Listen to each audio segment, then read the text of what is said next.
Pull the covers up. This one takes a while, and it deserves the time. We are going to spend tonight with Gabby Petito, a young woman from Long Island who converted a van into a home, drove west with the person she loved, and never came back. You have heard the name, you might think you know the story. Stay with me, because there is more here than the headlines captured, more texture and more tragedy than the viral moments convey. In a summer of road dust and Wyoming sky and the particular loneliness of a cell signal cutting in and out, something went wrong at a campsite on the edge of the wilderness. Get comfortable. I want you to hear all of it. The morning of September 11th, 2021, a family in Blue Point, New York sat down and made the call that every parent dreads making. They called the police. They said their daughter was missing. She was 22 years old. She had been traveling the American West with her fiancé in a white van. The last time anyone in the family had heard directly from her was nearly 3 weeks earlier.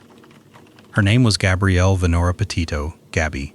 The report went to the Suffolk County Police Department, the agency that covers the communities on Long Island's South Shore where Gabby had grown up. A missing persons case was opened. Within days, it would become one of the most widely watched, most discussed, most searched stories in recent American memory. There would be press conferences and satellite trucks parked outside a house in Northport, Florida. There would be FBI agents with clipboards walking through a remote Wyoming campsite, looking at the ground. There would be TikTok detectives and Reddit threads and national TV hosts saying her name on air. And simultaneously, across the country, hundreds of other families waited for similar attention that would never come to them. But on the morning of September 11th, none of that had happened yet. There was just a family at a table in Blue Point, making a call, trying to find their daughter. Her family had not heard directly from Gabby since August 21st, when her father Joseph Petito had spoken to her on FaceTime. That was 3 weeks ago, 3 weeks of a silence that had been explained, initially, by the ordinary logistics of traveling through places with unreliable cell service. National parks, wilderness areas, backcountry camping spots where the signal drops out, and the phone becomes just a camera and a flashlight. 3 weeks in which the silence had slowly changed its character, the way silence does when it goes on longer than it should. In the middle of that silence, there had been one text. On August 30th, a message arrived on her mother Nichole Schmidt's phone, sent from Gabby's number. It said, "No service in Yosemite." Her mother had not found that alarming. Gabby was on the road. She was in the national parks, in the mountains, in the places where the signal dropped out and the days filled up with driving and hiking and photographing, and there was no particular reason to text home at any given moment. A short, impersonal text made sense in that context. Nichole Schmidt read it and went on with her day. It would be weeks before anyone established with certainty what investigators came to believe, that Gabby Petito almost certainly did not write that text, that she was dead when it was sent, that Brian Laundrie, her fiancé, the man she had left New York with on July 2nd, had typed those 3 words on her phone from her number to her mother and pressed send. That he had done it deliberately, that he had done it knowing those 3 words were plausible enough, ordinary enough, to buy him more time. No service in Yosemite. The text landed in Nichole Schmidt's phone on August 30th. Brian Laundrie arrived at his parents' house in Northport, Florida on September 1st. Gabby's family filed the missing persons report on September 11th. 12 days passed between the text and the report. 12 days in which the Laundrie family, behind the advice of their retained attorney, said nothing to anyone.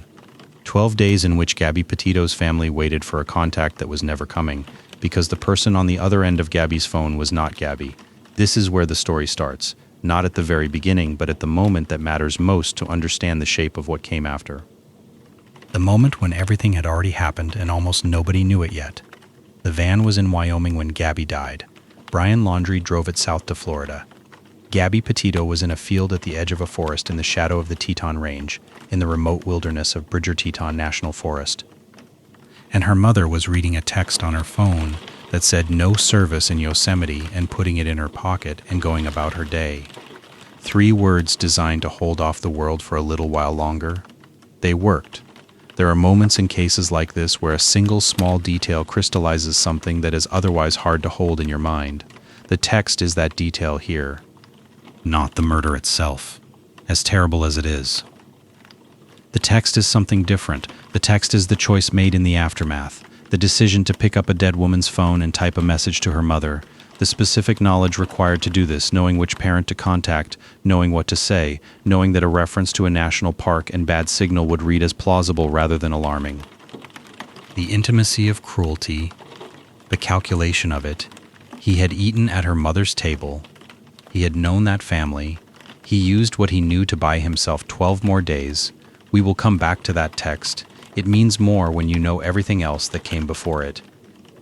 On September 11th, when Nichole Schmidt and Joseph Petito made the call to the Suffolk County Police Department, Brian Laundrie had been back in Florida for 10 days. The white van was at his parents' house. Gabby's phone had been silent for 3 weeks except for the text he sent from it. Her camera was in the van with months of images on it, photographs of the canyon country and the mountain light and the wide sky of the west that she had driven 2,000 miles to find and did find and made beautiful images of. Everything that was going to happen had already happened. The call on September 11th was the moment the rest of the world started catching up to what the Laundrie family already knew. The beginning is in Blue Point, on Long Island, where a girl grew up with the smell of the Atlantic in summer, and a large blended family, and a laugh that everyone who knew her describes the same way. Real, the kind of laugh that made you want to be funny. The kind of laugh you remembered after you left the room. She grew up in a community defined by its proximity to two things: the ocean and New York City, an hour to the west by train. Blue Point sits on the south shore of Suffolk County, a stretch of Long Island that is neither the wealthy Hamptons to the east, nor the urban density of Nassau County to the west. Something in between.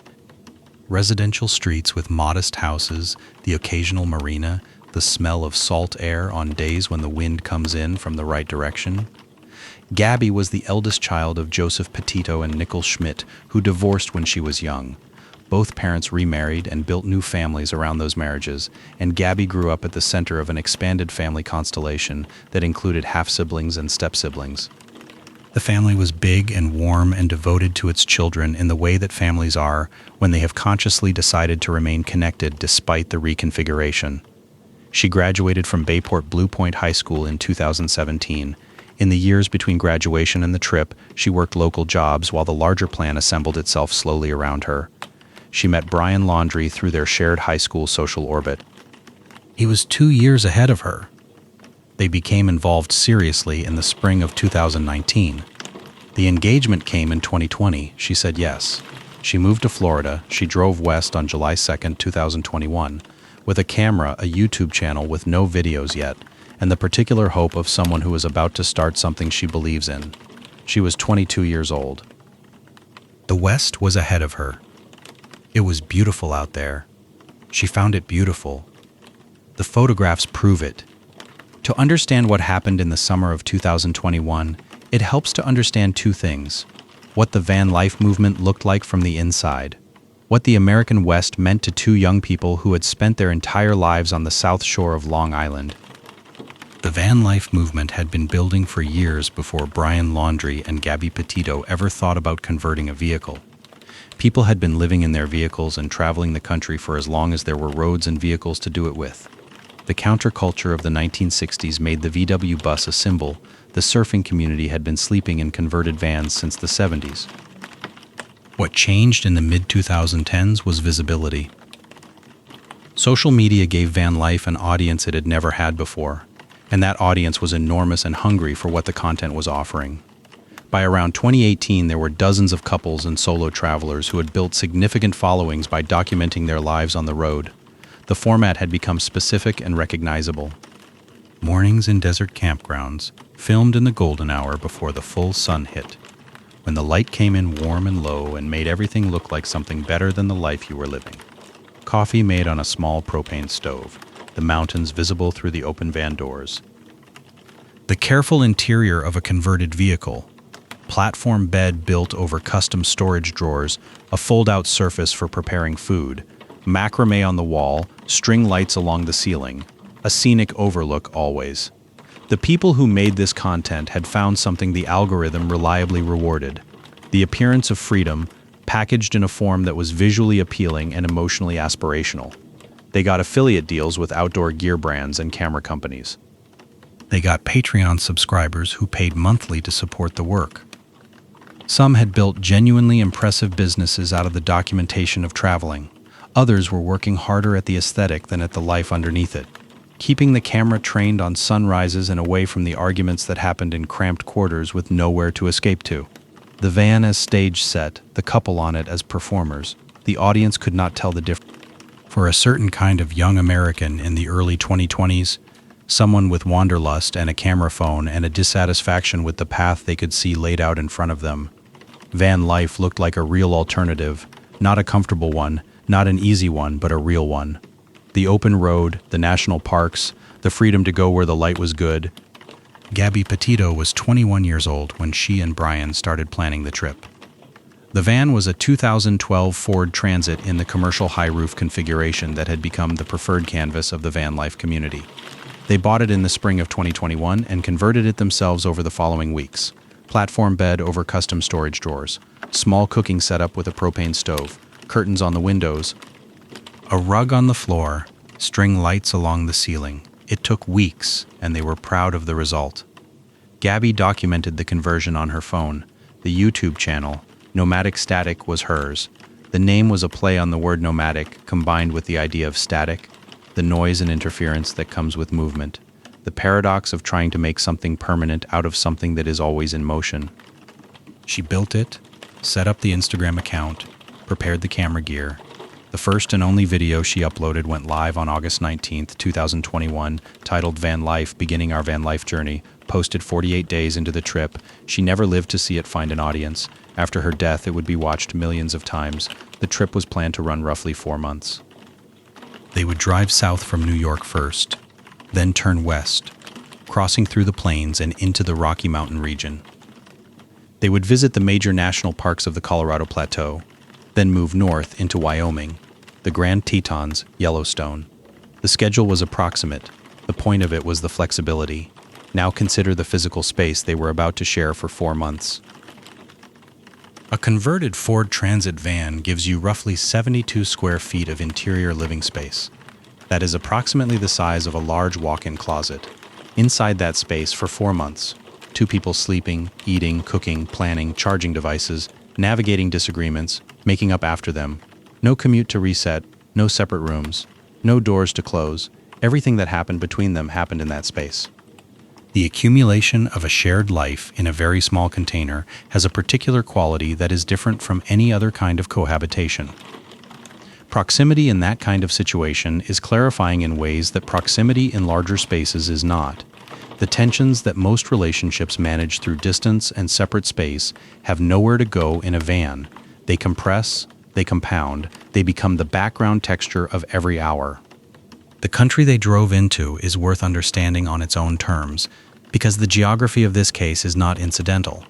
The American West is not one landscape, but many, stacked against each other in ways that stop being surprising only after you have driven through them enough times to accept that the Earth here operates by different rules than the Earth elsewhere. The Colorado Plateau sits at the center of the Western Canyon Country, roughly 130,000 square miles of high desert, cut through by rivers that have been carving their channels for millions of years. The rock here is sedimentary, laid down in ocean beds and river deltas over geological time, and then uplifted by tectonic forces that pushed the whole mass thousands of feet above sea level. The erosion that followed cut the canyons and arches and mesas that define the visual character of this part of the world. The scale of these formations is the first thing you notice. The second thing you notice is the color. The light in the Colorado Plateau has a particular quality that photographers travel to find. At this elevation, the atmosphere is thinner, and the particulates that soften and blur light at lower altitudes are absent. Direct sunlight at high elevation in canyon country is a different thing from direct sunlight at sea level. It is harder, more specific, more unforgiving, and more brilliant. The colors it produces on sandstone, the particular orange and red and ochre that seem to glow from inside the rock at dusk, are not reproductions of something else. They are their own thing. Gabby had the eye for this. She understood before taking a picture how the angle would change what the picture meant, where to put the horizon, what to include and what to leave out. She had it by attention, by looking at the world closely enough that the way the world looked became something she understood from the inside. To the north, after the canyon country, The Teton Range rises from the floor of Jackson Hole with an abruptness that makes the mountains look placed rather than grown, no foothills. The peaks simply begin, enormous and sudden, standing against the sky with the quality of something that should not be there and unmistakably is. The particular clarity of Wyoming air in August, after the humidity of summer has passed but before the cold of fall has arrived, makes the mountains seem closer than they are. The distances in the west are deceptive in this way. Things that appear to be a few minutes away are an hour away. Things that look small in the distance are the size of cathedrals up close. The dispersed camping areas that border Grand Teton National Park are a specific kind of place that attracts a specific kind of traveler.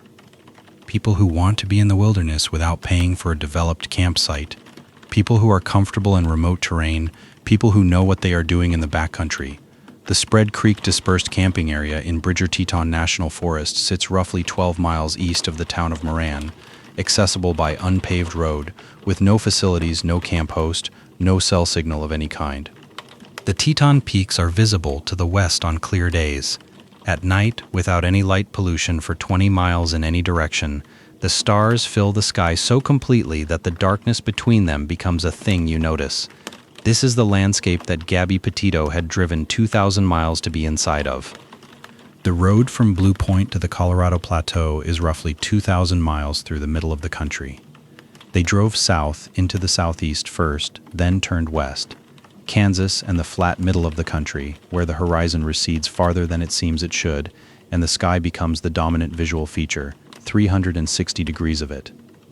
In a way that is initially unsettling and then clarifying in a way that is hard to describe. Then Colorado, the Front Range rising as you drive west. Then the Utah state line and the canyon country beginning, the color changing from the greens of the lower elevations to the reds and oranges of the high desert. The rock formations standing in the middle distance with the particular isolation of things that have been standing through geological time and are indifferent to the vehicle driving past.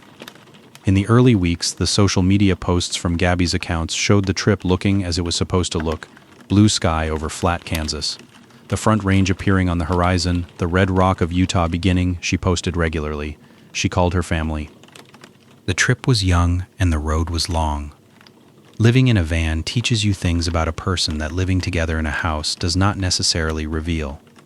The way they organize limited space, the way they react when the limited space is disorganized, the way they handle the small daily logistics that keep a rig functional, whether the division of tasks feels fair or imposed, how they respond when something goes wrong in a place with no easy remedy. These are the things you learn in 72 square feet over 4 months. Whatever Brian Laundrie was like in ordinary proximity, the van was a different kind of proximity, more specific, more revealing, more inescapable. 6 weeks of everything, 6 weeks in 72 square feet. The van life movement also created a specific kind of pressure around presentation that is worth understanding. The people who built large followings in that space had, by 2021, established a visual and emotional vocabulary for the genre that new entrants were implicitly working within. The vocabulary included certain required elements: the morning light over the desert, the campfire at night, the couple looking happy, the wide vista from the road. The sense that something extraordinary was happening and was worth showing.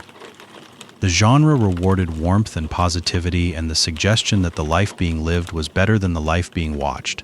The genre did not reward honest documentation of conflict or difficulty or the grinding small frustrations of living in 72 square feet with another person.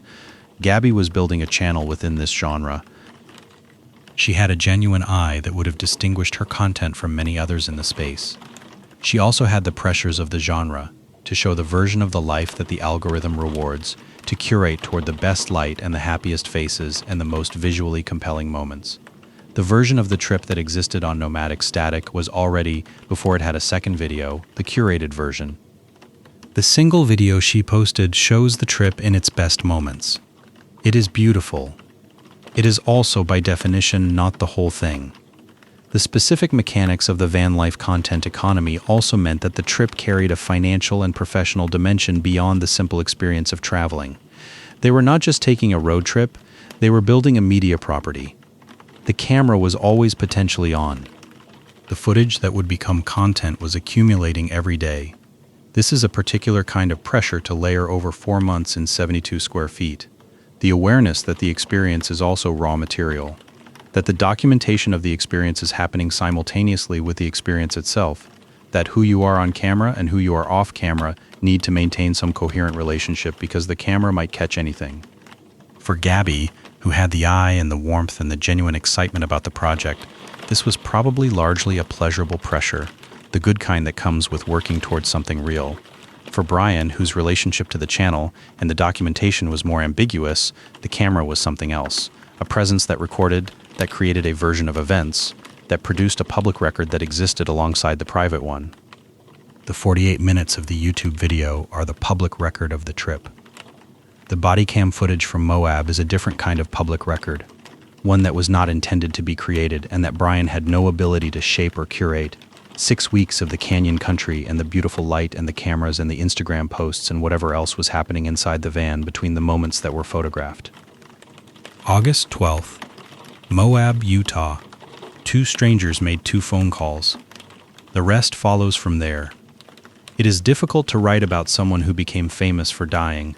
The public image of Gabby Petito that formed in September 2021 was assembled from Instagram photographs, a YouTube video, 52 minutes of police bodycam footage recorded in a Moab parking lot. That image has a particular character that may or may not reflect who she actually was. Public images rarely do. They are aggregations of moments that happen to be recorded, filtered through whoever held the camera, shaped by the decisions about what to post and what to keep private. The version of a person that goes viral is always a version, always selected, always curated, even when it feels raw. The people who actually knew Gabby Petito described someone more specific and more ordinary than the image that formed around her case. She was funny in a self-deprecating way, the kind of humor that invites people in rather than positions above them. She was anxious sometimes, not chronically, not as a defining trait, but in the particular way of someone who cares enough about the quality of what she is making that the gap between the effort and the outcome sometimes worries her. She was close to both of her parents in the sustained, chosen way of an adult who has not drifted from the people who raised her, but has actively maintained those relationships. Her parents divorced when she was young and both remarried, and the extended family that resulted was big and warm. Gabby moved through it comfortably. She had the kind of social intelligence that large blended families can develop in children who learn early to read different rooms and navigate different dynamics without losing their own center. She was close to her father Joseph in a way that was specific and real. He was someone she called, not just someone she was obligated to check in with. She kept him updated on where they were, what they were seeing, what she was working on. The FaceTime call on August 21st was warm and normal by his account. She seemed happy. He had no specific worry when it ended. He told her he loved her. She said she loved him back. That was the last time he spoke to her. She was close to her mother Nichole in a different but equally real way. The texting relationship, the shorter contacts, the messages that filled in the gaps between longer conversations. When the text came on August 30th, it was unremarkable in part because texts from Gabby were ordinary things, part of the texture of normal contact. The text that said no service in Yosemite landed in a mailbox that received texts from Gabby regularly. It was unremarkable. Nichole did not worry. The friends who have described the weeks before the trip also described something else. A Gabby who seemed underneath the genuine excitement about the road to be managing something, not a specific secret, not something that could be named cleanly, more like a quality of effort, managing the mood of the relationship, managing the image of it for the people outside it. There is a particular kind of social labor that falls on people in relationships that have begun to go wrong, the labor of maintaining the presentation. Keeping the official version consistent with the story they were telling themselves, protecting the person they loved from outside judgment, while also quietly absorbing the damage of the dynamic inside. This is not unusual in relationships that later turn violent. The person on the outside often sees warning signs in retrospect and wonders why the person inside did not act on them. But the person inside is experiencing something more complicated. Love and confusion and hope and fear and history all coexisting at once, in alternating currents. The moments of love and hope are real even when they are not safe to trust. The warmth is real. The good days are real. The person you fell in love with is real. intermittently, in the spaces between the other version of them. Domestic violence researchers have documented the pattern extensively. The victim often has real, genuine love for the person hurting them. This is not confusion or weakness.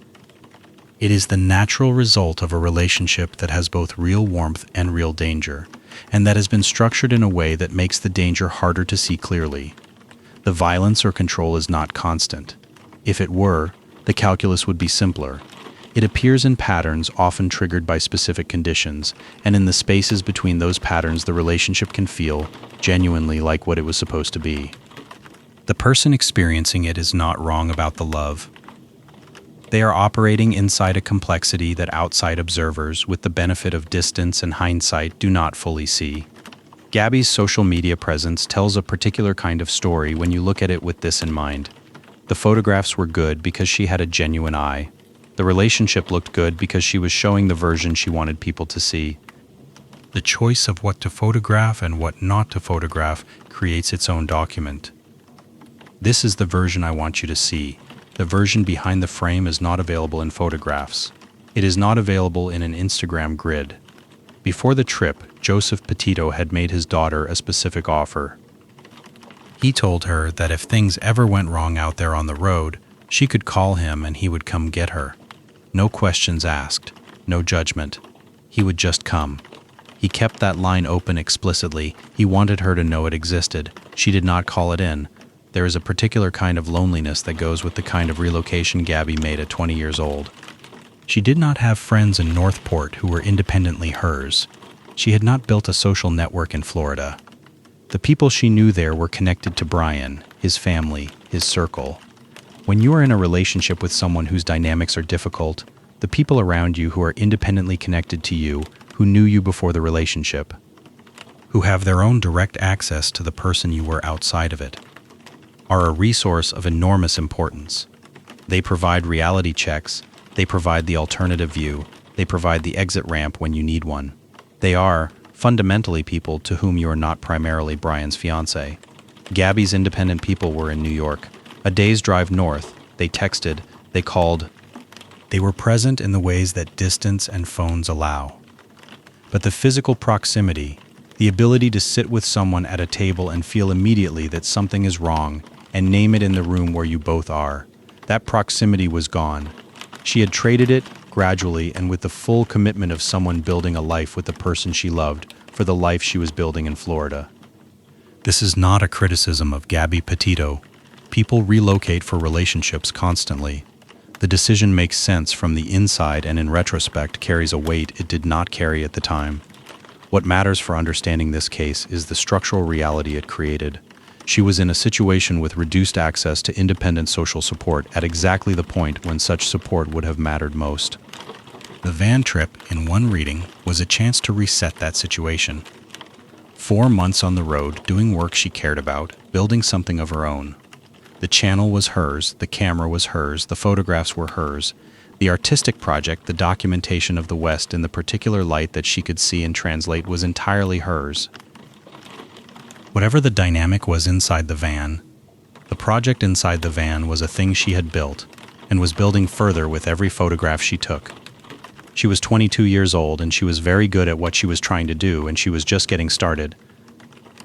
Brian Laundrie had a quality that people in his orbit described with some consistency. He could be genuinely present with the people he chose to be present with, genuinely absent with everyone else. When he was engaged in a way that felt real. When he withdrew, the withdrawal was total. The people who experienced him at his best described someone worth knowing. The people who encountered his other mode describe a person who was difficult to reach and difficult to predict. The outdoor identity was real and central. He was not performing competence in the wilderness. He had it. The knowledge of terrain, the physical conditioning, the familiarity with remote places, and how to move through them safely. These were genuine attributes developed over years of actual time in the backcountry. The Carlton Reserve, which would become important later in a different way, was a place he had hiked many times in different conditions.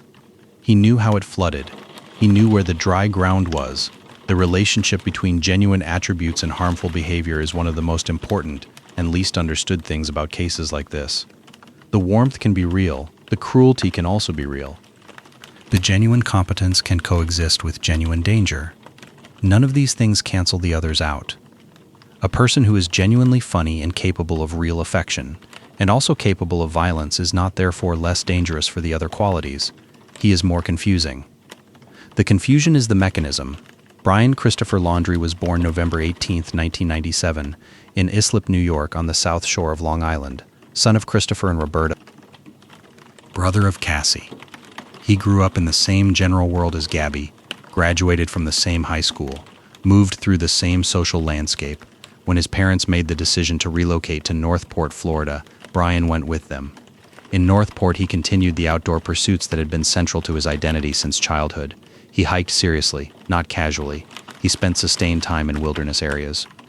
He accumulated the kind of knowledge about terrain that comes from years of actually moving through it, understanding what it does in different seasons and weather conditions, knowing which paths stay passable and which become impassable as conditions change.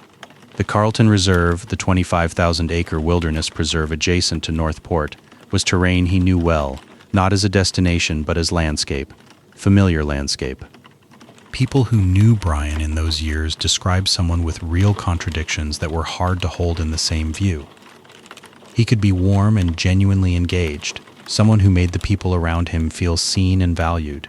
He was funny at his best, capable of real connection. Someone who had qualities that had clearly attracted a person as perceptive as Gabby in the first place. He was also capable of something else. A controlling tendency that showed up in small ways before it showed up in larger ones. A temper that moved unpredictably from calm to not calm.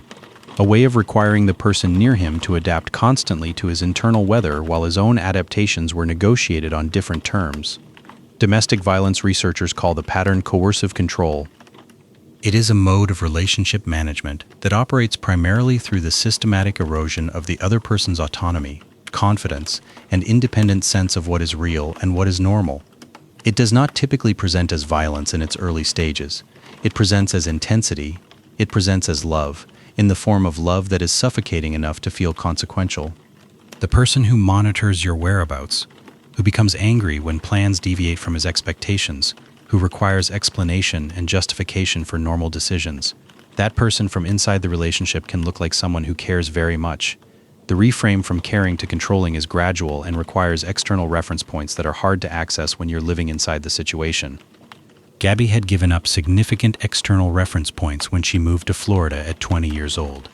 She was in his city, in his state, in proximity to his family. Her own people were a day's drive north. She was young and she was in love and she was building something with him, and the trip was the thing they were both working toward. Christopher and Roberta Laundrie raised their son and loved him. When the worst thing happened, when Brian called on August 29th and said Gabby was gone, they responded by closing in. They retained an attorney. They directed all inquiries through the attorney. They did not contact Nichole Schmidt or Joseph Petito. They did not go to the police with the information they had. The depositions released in February 2024 are the most detailed public account we have of what they knew and when. Roberta Laundrie said under oath that Brian called on August 29th and told her Gabby was gone. She said she did not press him on what exactly he meant. She said their attorney advised her not to speak to anyone, and she followed that advice. Christopher Laundrie said under oath that by the time Brian arrived home on September 1st, he believed his son had been involved in Gabby's death. He did not elaborate on how he reached that conclusion, and they said nothing for 10 days while Gabby's parents waited. This is the family structure that surrounded the events of August and September 2021. A young woman who had moved to be near a family that was not hers, who was traveling in a small white van with a man who had the capacity for warmth and the capacity for something much worse, who was building a YouTube channel about beautiful places and had an eye for light that was genuinely her own, and the family that, when it mattered most, chose their son. The Gabby Petito that her own family describes, the one with the laugh and the eye for light and the capacity for care, is the person who drove into the Wyoming wilderness in late August. She did not know what was coming. She was 22 years old. She was photographing mountains. She drove into the wilderness and she did not come out. August 12, 2021, Moab, Utah. The heat in Moab in August is not polite about what it is. By 10 in the morning, the temperature is already in the middle 90s. By noon, it exceeds 100 degrees. The heat comes off the red sandstone in a way you can almost see, a shimmer at the very limit of vision. The air itself bending slightly over rock that has been absorbing August sun since before dawn. The canyon walls on either side of town reflect the heat back toward the valley floor, and the town sits in that compression of warmth with nowhere for it to go. The Colorado River runs along the edge of the canyon below town, brown and slow in the late summer low water, carrying the heat of the desert in its current. Moab sits in the canyon of the Colorado River in the red rock country of eastern Utah. Arches National Park is a few miles north, its sandstone fins and arches visible from the road, if you know where to look. Canyonlands is to the southwest. The town is a tourist hub, comfortable with being one organized around the traffic of people coming through to hike and bike and raft and take photographs of stone arches against blue sky. In August, the hotels fill and the main road moves slowly with vehicles that have bikes on top and dusty clothes in the back. The air smells like sunscreen and dry rock. Gabby and Brian had been on the road for 6 weeks. They had come west through the plains and into the Colorado Plateau, spending time in the canyon country of southeastern Utah. Gabby had been photographing. She had been posting to Instagram. The trip from the outside looked like what it was supposed to look like. The morning light over the canyon, the van parked at the edge of something beautiful. The van, by this point, was the totality of their shared world. 6 weeks of everything happening in 72 square feet, every meal, every sleep, every argument, no commute to reset, no separate rooms, no doors. Whatever had been building between them had been building for 6 weeks without relief. The canyon country is one of the most beautiful places in the world, and it offers no particular privacy from the people you are inside it with. At 11:35 in the morning, a call came in to Moab City Police Dispatch. A woman reported a domestic disturbance. She said she had seen a man strike a woman near a white van. She gave a location and a vehicle description. A second call came in shortly after, from a different witness, a man, describing the same vehicle and a similar scene. 2 separate people, strangers to each other and to the couple in the van. Each had seen something they could not walk past without picking up the phone. They did not coordinate their calls. They did not know each other. 2 independent people, looking through 2 different angles at the same thing, reached the same conclusion and made the same call. Officers were dispatched. Before they could initiate a traffic stop, the van ran a red light. The officers activated their lights. The van pulled over on the side of the road. Officer Eric Pratt was the primary responding officer. He approached the passenger side of the van. Before he reached the window, he could hear that the passenger was crying. Not a fresh cry, not the sound of someone who had just started, but the sustained sound of someone who had been at it for a while. The continuous release of feeling that has its own momentum by now. Gabby was in the passenger seat. Before Officer Pratt had asked her anything, she said, "We have just been fighting this morning." Personal issues, the preemptive framing, the explanation offered before the question is asked. This is a pattern that domestic violence advocates describe as common in victims who have been in difficult dynamics long enough that managing the perception of the situation has become automatic. It is not a conscious strategy in most cases. It is an ingrained habit of protection developed over the course of a relationship that has taught the person that taking control of the narrative reduces the immediate consequence. Officer Pratt walked around to speak with Brian on the driver's side. A second officer, Officer Robbins, was also on scene. They separated the couple and spoke with each independently, which is the correct procedure in a situation like this. What the officers observed on Brian Laundrie: scratches on his face and forearms, consistent with fingernails. He was calm. He was measured and even in his responses. He answered questions without visible distress. He was not crying. What the officers observed on Gabby: marks on her face and arms. She was still crying, though it was tapering into the exhausted quiet that comes after sustained emotional release. The bodycam footage from Officer Pratt's camera ran for more than 52 minutes. It became one of the most analyzed pieces of footage in recent American true crime history. Domestic violence counselors reviewed it professionally in the months after the case became public. Behavioral analysts studied the nonverbal communication. Lawyers examined it in the context of the subsequent civil litigation. Millions of ordinary people watched it on YouTube and argued in the comments about what it showed. There is almost no piece of documentary footage from this era of true crime that received more sustained scrutiny. What the footage shows in plain terms is a young woman spending 52 minutes primarily protecting the person who had been hurting her. She told Officer Pratt that she had been obsessive, that she had been compulsively cleaning the van, that this had frustrated Brian, that she had been driving him to his limit. She said she hit him first. She said the scratches on his face came from her hands. She said she was the problem. She said all of this with the specific conviction of someone who has absorbed a particular account of events so completely that it has become her own account. She was not lying strategically in the way of someone who knows the truth and is choosing to misrepresent it. She had, by this point in the dynamic, internalized an explanation for the conflict that attributed the source of it to herself. She cried while she said it. The crying was real. The explanation was also real, in the sense that she believed it. These two things were not in contradiction. The pain was genuine. The self-blame was also genuine. The way she sat in the passenger seat with her hair falling forward over her face, crying and explaining why the situation was her fault, is one of the most quietly devastating things in the public record of this case. Officer Pratt told her at one point that 2 witnesses had independently called 911 to report seeing a man strike a woman near this van. She confirmed that Brian had hit her, but she said it again, she had hit him first. She said it in the way of someone repeating something that they have told themselves enough times that it has become the accepted version. The 2-witness detail deserves a pause. 2 people, strangers to each other and to the couple, had each independently seen enough that they stopped what they were doing and called the police. What they reported, each of them, was a man hitting a woman near a van. Neither reported seeing Gabby strike Brian. They reported Brian hitting Gabby, 2 independent calls, 2 independent accounts, both describing the same thing. The domestic violence counselors who reviewed the footage after the case became public described Gabby's presentation as consistent with a victim in a coercive control dynamic. Specifically, the self-blame, the taking of responsibility for both sides of the conflict, the framing of the abuser's behavior as a response to something she did rather than as a choice he made.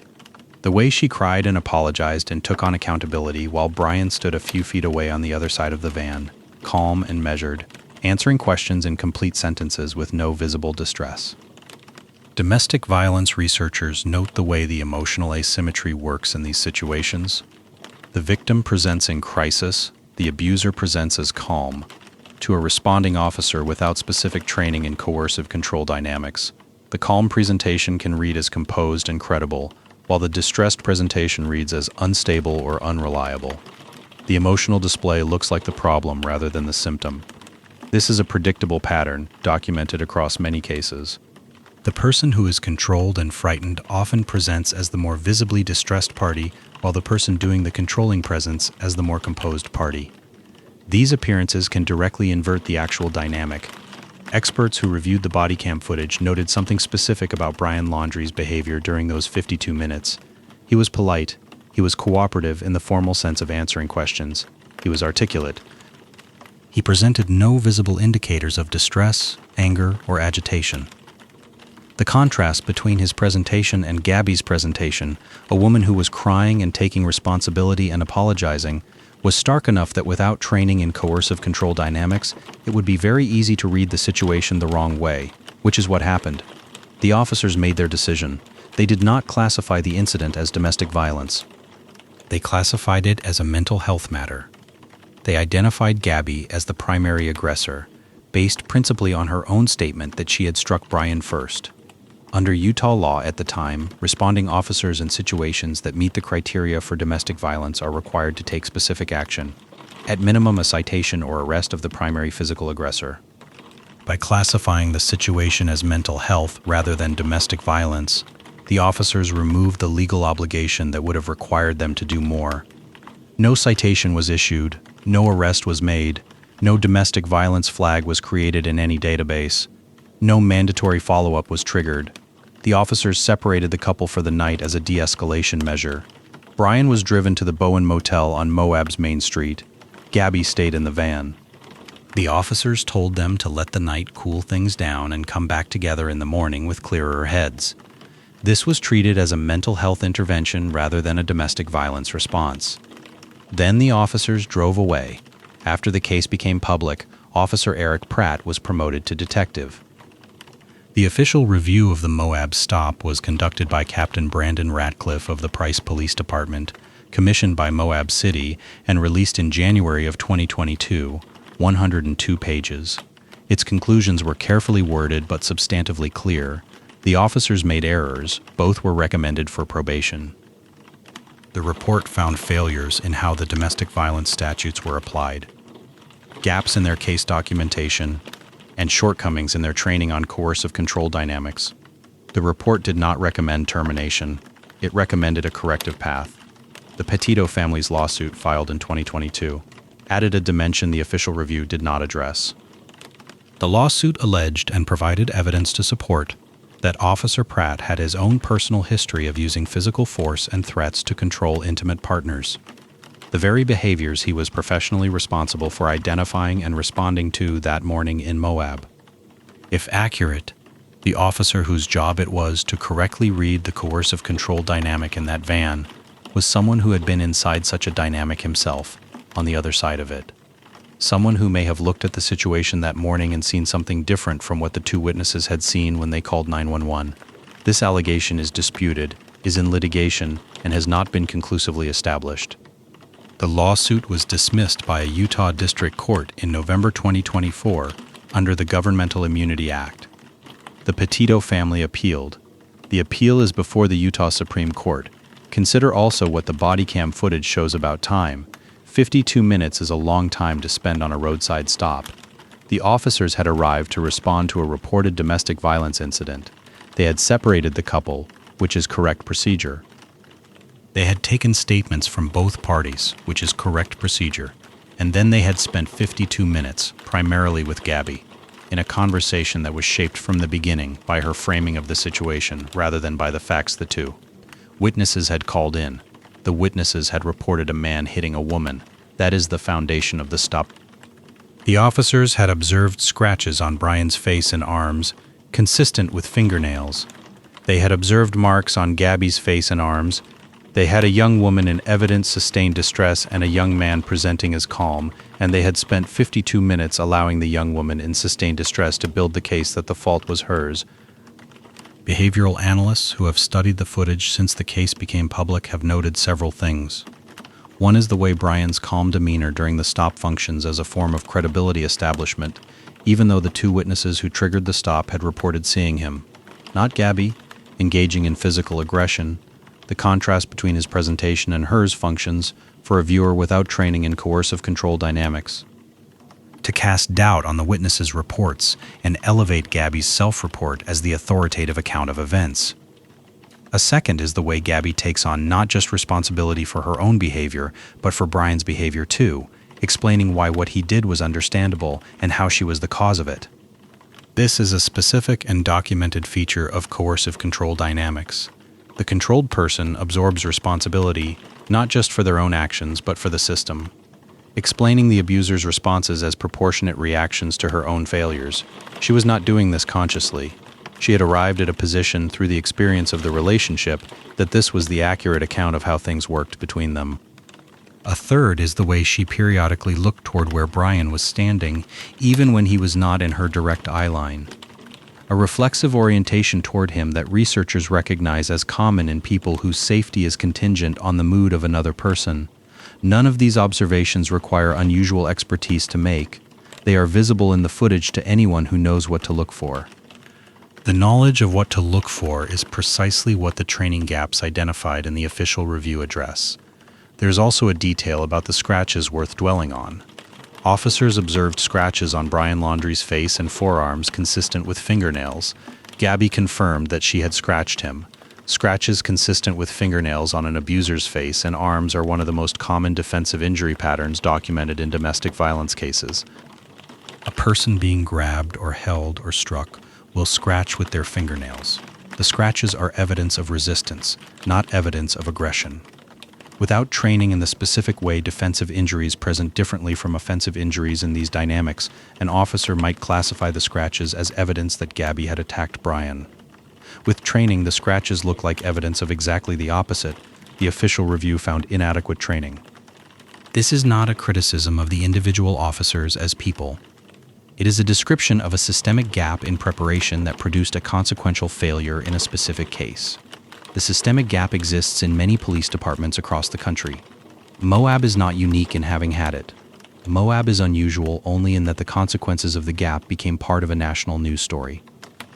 After the separation that night, Bowen Motel and the van, the couple reunited the next morning as the officers had suggested.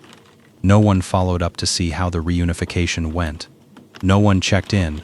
No alert existed in any system that would have triggered a welfare check on Gabby Petito in the days following the Moab stop. The stop happened. The couple was separated for one night, and then the case closed in every formal sense because it had never been formally opened as a domestic violence case. They got back on the road and drove north toward Wyoming. The 9 days between August 12th and August 21st deserve more attention than the public record was able to give them. These are the days after Moab, after the body cam footage, after the night at the Bowen Motel, and the subsequent reunion. The trip continued.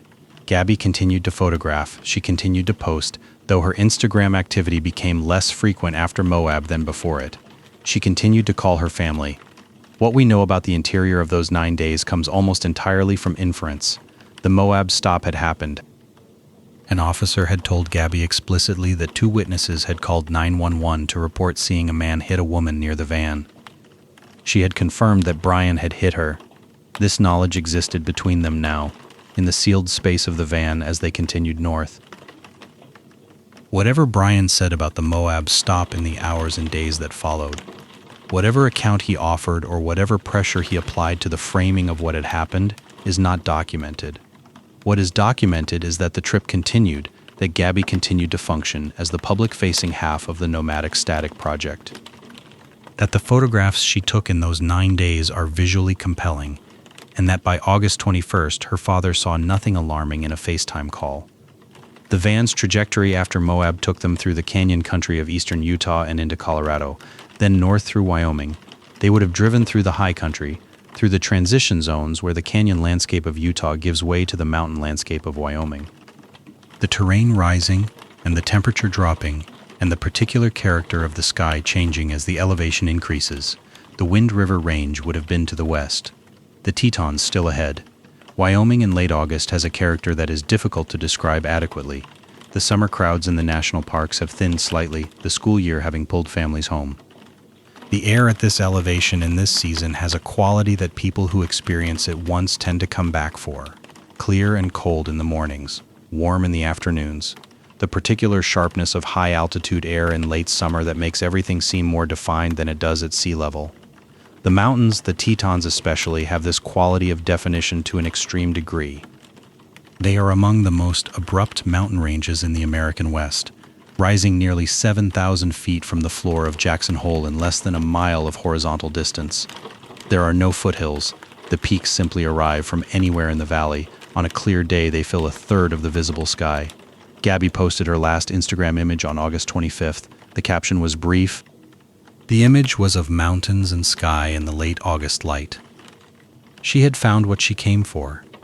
The photograph is beautiful in the specific way of someone who understands what they are doing, who has made the choices about where to point the camera and when that separate the photographer who has the eye from the one who is pointing a phone at something pretty. This is the last public thing she made. Between August 25th and August 27th, the couple was moving through the dispersed camping areas of the Bridger-Teton National Forest. The vast wilderness that abuts the eastern boundary of Grand Teton National Park. Dispersed camping in a national forest is camping outside of designated campgrounds, on undeveloped ground, without facilities. You pull off a forest road and set up wherever the terrain allows. The Spread Creek area is one of these places, a gravel road that turns off the Gros Ventre Road east of the town of Moran, a few miles of unpaved driving through pine forest. Then the open meadow areas near the creek where people make camp. The Tetons are visible to the west on clear days. The creek runs through the meadow with the sound of moving water that is the background of camping in the high country. August 27th was a full day. The Whole Foods in Jackson in the afternoon, which suggests they had driven south from wherever they had been camping, done their provisioning, then driven back north towards Spread Creek in the late afternoon. The family's dashcam places the white van at Spread Creek at approximately 6 in the evening. From the Whole Foods in Jackson to the Spread Creek area is roughly 45 minutes to an hour of driving, north through the park, east on the highway through Moran Junction, then south on the Gros Ventre Road to the turnoff. They arrived at Spread Creek in the early evening. The Teton Peaks to the west would have been catching the last light, the sun setting behind the range and the shadows filling the valley below while the peaks still burned with late afternoon light. This is the signature beauty of the Teton region in the hour before darkness, the mountains in full light while the valley goes dark beneath them. It is one of the things that makes this part of Wyoming worth the drive. At some point after their arrival, on the night of August 27th, or in the early hours of August 28th, something happened at that campsite that ended with Gabby Petito's death.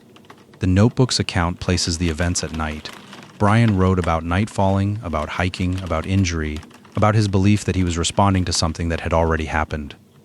The medical examiner's timeline, approximately 3 to 4 weeks of outdoor exposure before the September 19th discovery, is consistent with death around August 27th or 28th. The physical evidence is more specific. Blunt force injuries to the head and neck and manual strangulation are the documented cause of death. These are the findings of a death produced by sustained physical violence. They are not the findings of an accidental death, of a fall on a night hike, of a sudden injury in the wilderness. They are the findings of a homicide. The gap between the notebook's account and the physical findings is not interpretive, it is factual, and it is permanent, because the only person who knows what the notebook's account was constructed to explain is dead. The creek ran through the meadow while this happened.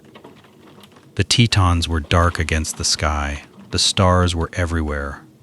After Moab, the couple continued north. In the 9 days between August 12th and August 21st, the documented public record is sparse. They were traveling through the landscape, moving toward Wyoming. Gabby posted to Instagram she photographed. The images from this period show her eye was still working, finding the light in the canyon country. Making the choices about what to include in the frame that are the mark of someone with a genuine visual intelligence. Whatever the trip was like inside the van in those 9 days is not recorded. The silences in the public record between documented moments are the most uncertain territory in any case, and these 9 days are particularly uncertain. They were moving through remote country, with limited cell signal, moving in and out of the coverage areas that allowed contact with the outside world. August 19th, Gabby uploaded her first and only YouTube video to the Nomadic Static channel, Van Life, beginning our van life journey. She had been on the road for 48 days. She had enough footage to cut something worth showing. She posted it and went back to the road. August 21st, Joseph Petito called his daughter on FaceTime. A normal call, she seemed happy. He had no specific worry when it ended. He told her he loved her. She said she loved him. It was the last time he spoke to her. August 25th, Gabby posted to Instagram from the Grand Teton area. The photograph was of mountain peaks and sky in the particular light of late August in Wyoming. Clear and cold and enormous in the way of mountains that have not been softened by distance. The caption was brief. This was the last thing she published. The 3 days between August 25th and August 27th are the most important undocumented days in this case.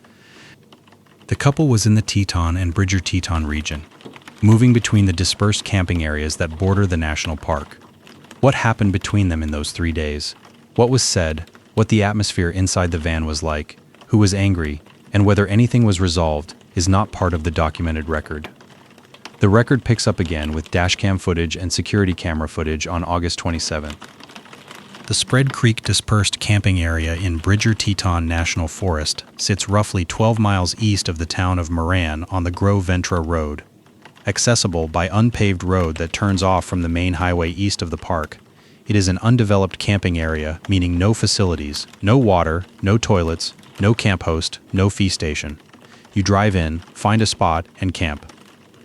The Teton Peaks are visible to the west on clear days. The same peaks that Gabby had photographed on August 25th. At night, The absence of light pollution for 20 miles in any direction means the stars fill the sky completely, the Milky Way visible as a physical thing, a band of light across the dark. It is exactly the kind of place the van life community seeks, specifically, undeveloped, free, beautiful, remote, and utterly without witnesses. August 27th, a family traveling through the Bridger-Teton National Forest area had a dashcam running in their vehicle. The dashcam footage captured a white van, consistent in appearance with the Petito Laundrie Ford Transit, parked at the side of the unpaved road near the Spread Creek area at approximately 6 in the evening. The family drove past without stopping. Later that evening, they drove back through the same road.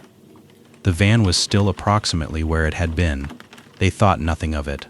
A van parked near a dispersed camping area in a national forest is an unremarkable sight. Exactly the kind of thing you see when you drive through these areas. They continued on their way. They did not think about the van again until the case appeared on the news weeks later, and they recognized the vehicle description. They came forward and submitted their dashcam footage to investigators. It became one of the key pieces of evidence placing the couple at Spread Creek on the evening of August 27th. August 27th was also the day security cameras at a Whole Foods market in Jackson, Wyoming, roughly 45 miles south of Spread Creek, captured Gabby and Brian together inside the store. The footage shows her carrying something, walking through the aisles. She looks like someone in the middle of a road trip, picking up supplies for a few more days in the backcountry. This footage, reviewed by investigators after the case became public, is the last confirmed image of Gabby Petito alive. The timeline of August 27th is important. The Whole Foods security footage places them in Jackson during the afternoon. The dashcam footage places the white van at Spread Creek at approximately 6 in the evening. The drive from Jackson to Spread Creek through Teton National Park takes roughly 45 minutes to an hour depending on traffic and stopping. They drove from Jackson to Spread Creek in the late afternoon and set up camp as the evening light settled over the mountains. At some point on the night of August 27th, or in the very early hours of August 28th, Brian Laundrie killed Gabby Petito. The Teton County coroner, Dr. Brent Blue, in the formal autopsy report filed October 5th, 2021, gave the cause of death as blunt force injuries to the head and neck with manual strangulation. Manner of death, homicide. The remains had been exposed to outdoor conditions in the wilderness for approximately 3 to 4 weeks before their discovery on September 19, 2021. This places the time of death in the window of late August, consistent with August 27th or 28th. Blunt force injuries to the head and neck, manual strangulation, these terms have specific physical meanings that are worth being clear about. Blunt force injury to the head is produced by impact, a fist, a hard surface, a thrown or swung object making contact with the skull or the tissue surrounding it. It produces bruising and lacerations and, at sufficient force, fractures and hemorrhage. Manual strangulation is produced by hands pressed against the throat, compressing the structures of the airway and the blood vessels that carry oxygenated blood to the brain. It requires sustained force applied for a meaningful period of time, not seconds but tens of seconds, potentially more than a minute. It does not happen accidentally. It is not fast in the way that some forms of death are fast. It requires the deliberate and sustained physical application of force, and the person being strangled is aware, for a significant portion of the process, of what is happening. The notebook Brian Laundrie left behind in a plastic bag at the Carlton Reserve described August 27th in very different terms. He wrote that they had been hiking when night fell and Gabby had sustained some kind of injury and was in pain. He wrote that he had believed he was ending her suffering. He wrote that he thought it was what she would want. He wrote that what happened was an unexpected tragedy. He wrote that he could see now that he had made mistakes. He wrote that he was not writing because he feared punishment, but because he could not live without her. The physical evidence does not support this account. Blunt force trauma and manual strangulation are not the physical findings of a mercy death. They are the findings of a death by assault. The difference between what the notebook claims and what the coroner found is not a matter of interpretation or framing or the perspective from which you tell a story. It is a factual impossibility, a death produced by the mechanism Brian described in his notebook. Injuries sustained on a hike would not produce the forensic findings documented by Dr. Brent Blue. The coroner's findings describe the aftermath of violence, of hands pressed against a throat with sustained force, of blunt impacts to the head. Whether Brian Laundrie believed in some version of himself, the account he wrote in that notebook, whether the self-justification had run so deep that he experienced this version of events as true rather than as fabrication, is a question that cannot be answered. He is dead. The notebook is in evidence. The coroner's report is in evidence. Between those two documents, the truth of what happened at Spread Creek on the night of August 27th lies in a gap that will not be closed. After Gabby was dead, Brian left her there. He left her in the vegetation at the edge of the camping area, near the road at Spread Creek, in the wilderness she had driven 2,000 miles to photograph. He left her there and got into the van, August 28th. Brian is documented alone near Coulter Bay Village in Grand Teton National Park, roughly 20 miles north of Spread Creek, hitchhiking. He has a backpack. A couple driving through the park pulls over and offers him a ride. He gets in. When they tell him they are heading to Jackson Hole, rather than Jackson itself, something shifts in him visibly. He asks to be let out. They stop near the Jackson Lake Dam. He exits and walks away. The woman later describes his reaction as distressed, notable enough that she clearly remembered it when she came forward months later after seeing the case on TikTok. Her account was corroborated and became part of the investigative record. Where Brian went after getting out of the car near Jackson Lake Dam is not fully established in the record. At some point, he retrieved the van. He drove south from Wyoming. He drove through the country they had driven through together, the canyonlands, the plains. He had her phone. He had her van. He had her debit card, which federal investigators later established he used after her death, forming the basis for a federal arrest warrant issued in September, August 29th. 2 days after Gabby was killed, Brian called his parents. He told them Gabby was gone. He asked them to find him a lawyer. August 30th, at some point during his drive south, Brian picked up Gabby's phone. He opened the messaging app. He found the thread with Nichole Schmidt. He typed 3 words, "No service in Yosemite." He pressed send. Gabby had never mentioned Yosemite to her mother. She had no known plans to go there. Yosemite National Park is in California, well off any route connecting Wyoming to Florida. Nothing in her communications to her family in the weeks preceding her death mentioned California or Yosemite. The text was not Gabby. It was Brian, using his knowledge of how Gabby communicated with her mother, the casual brevity, the reference to a national park, the plausible explanation for why she hadn't been in touch, to buy himself more time. The Petito family's attorney, Richard Stafford, said publicly after the case broke that the text did not sound like Gabby. The wording was brief and impersonal in a way that was uncharacteristic of her messages to her mother. The phrase itself, "no service in Yosemite," reads like someone who knows what would be sufficient rather than someone who is actually trying to reach out.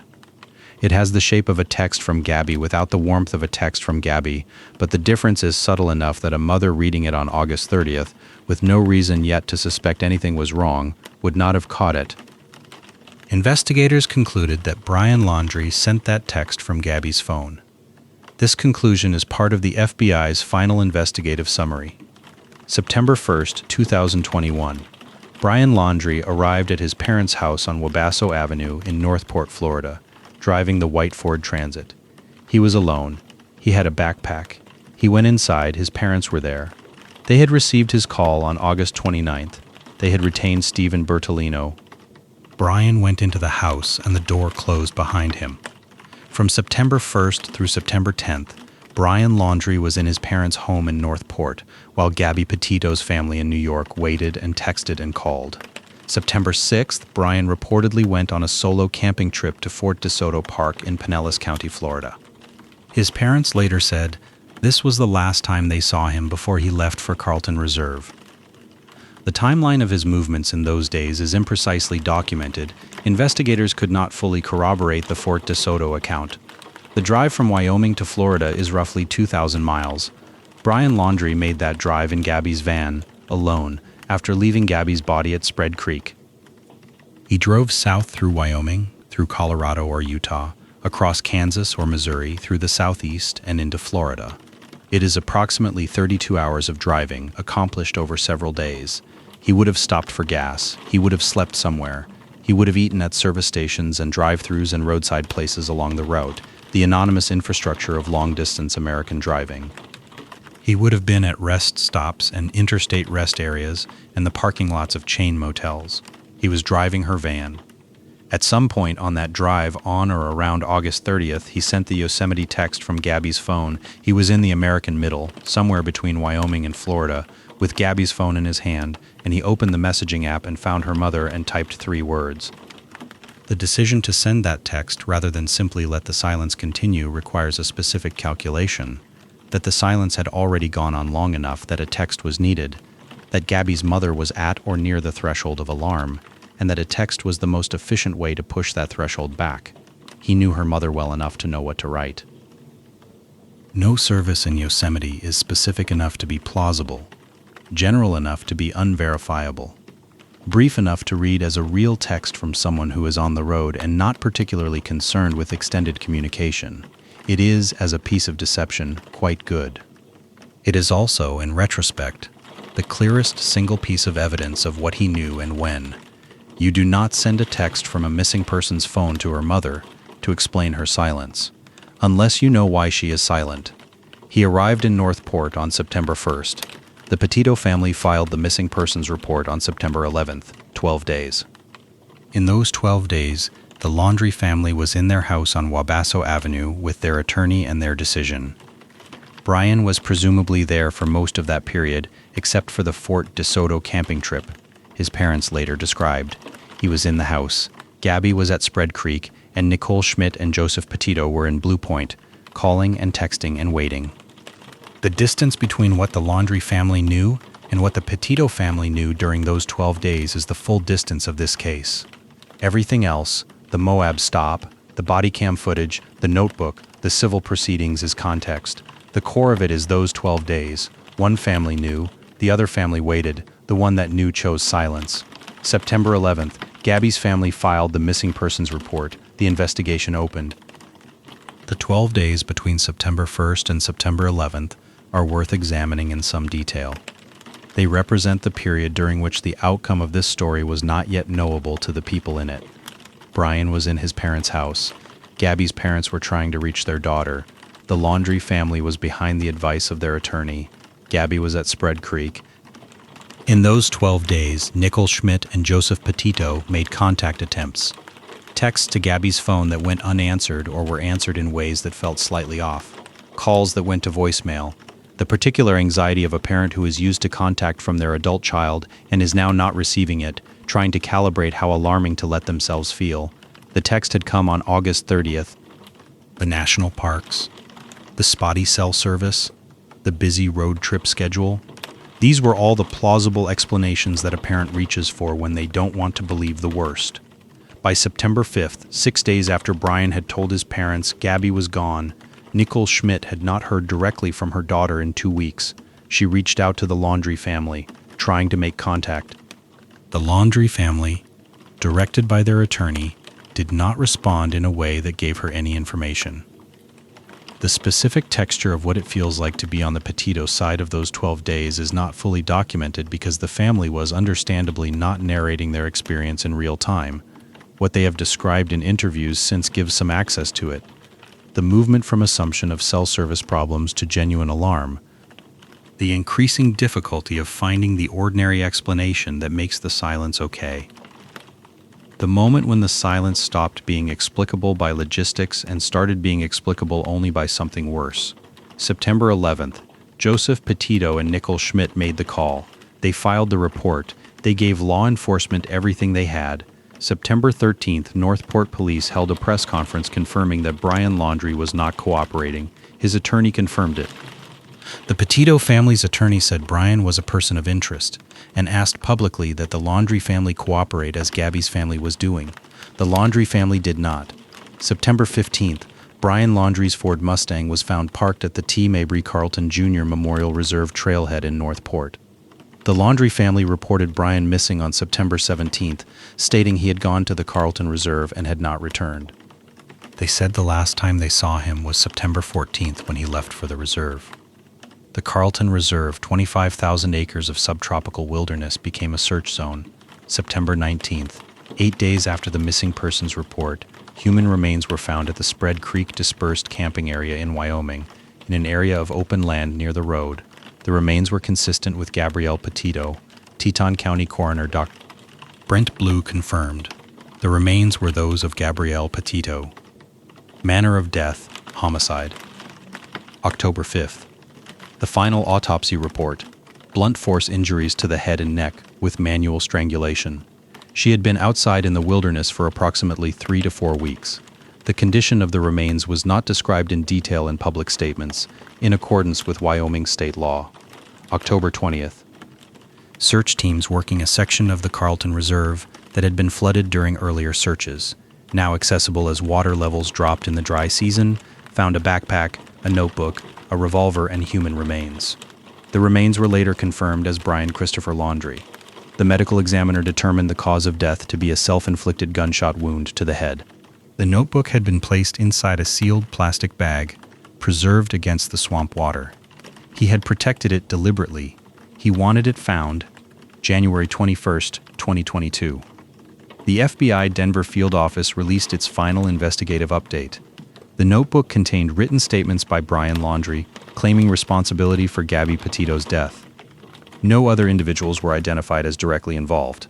The case was closed, no arrest, no trial, no verdict read in a courtroom. The person responsible was dead. The record was as complete as it would ever be. There are details in this timeline that are worth sitting with because they define the shape of what happened. The 12 days between the Yosemite text and the missing persons report. The 10 days between Brian's arrival in Northport and the filing of the report, during which his family said nothing. The sequence in which a living man used a dead woman's phone to text her mother 3 words, drove a dead woman's van across the country, moved back into his childhood bedroom, went silent behind a lawyer and waited. He was waiting in that house while Nichole Schmidt and Joseph Petito were trying to reach their daughter. He knew what they did not know. He had chosen to keep that distance between what he knew and what they knew for as long as it could be maintained. The distance closed on September 19, 2021, in a field at Spread Creek, Wyoming, when a search team found what he had left there. September 11, 2021. Nichole Schmidt and Joseph Petito called the Suffolk County Police Department in Blue Point, New York, and filed a missing persons report for their daughter Gabby Petito. She had been missing from their direct knowledge since August 21st, the last time they spoke to her. The missing persons report set a formal investigation in motion and marked the beginning of what would become one of the most heavily resourced and publicly visible searches in recent memory. The investigation moved on multiple tracks from the first day. The formal landscape of a federal missing persons case that touches multiple states is complex in ways that matter for understanding how the investigation unfolded. The Suffolk County Police Department in New York took the initial missing persons report. The FBI Denver field office opened a federal investigation on September 12th, given the multi-state nature of the case and Gabby's last known location in Wyoming.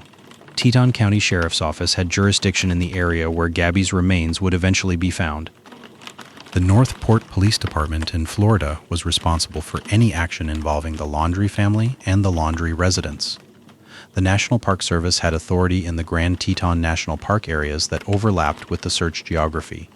All of these agencies were working, often in coordination, often through information-sharing protocols that are functional but not seamless. The FBI served as the primary coordinating body as the investigation scaled up in the first week. Resources from the FBI's evidence response team were deployed to Wyoming. Coordinators worked the Florida side.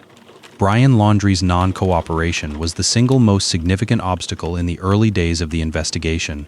He was by every account inside his parents' house on Wabasso Avenue in Northport. He had driven Gabby's van there. His presence in Florida, in the home of his family, with an attorney directing all inquiries, was a documented fact. What law enforcement could not do, because they could not yet, was compel him to speak. The Fifth Amendment right to remain silent is a constitutional protection, and it applied to Brian Laundrie as it applies to everyone. The irony is that this right, designed to protect the accused from compelled self-incrimination, was operating here to protect someone from having to reveal information about a missing woman who might still be alive. The federal arrest warrant issued in late September changed the legal landscape somewhat. The warrant was for unauthorized use of an access device, specifically Gabby's debit card, which records showed Brian had used after her death. The federal charge gave investigators a formal basis for seeking Brian's arrest rather than merely his cooperation. But by September 15th, Brian's Mustang had been found at the Carlton Reserve, and the search had shifted to finding him rather than questioning him.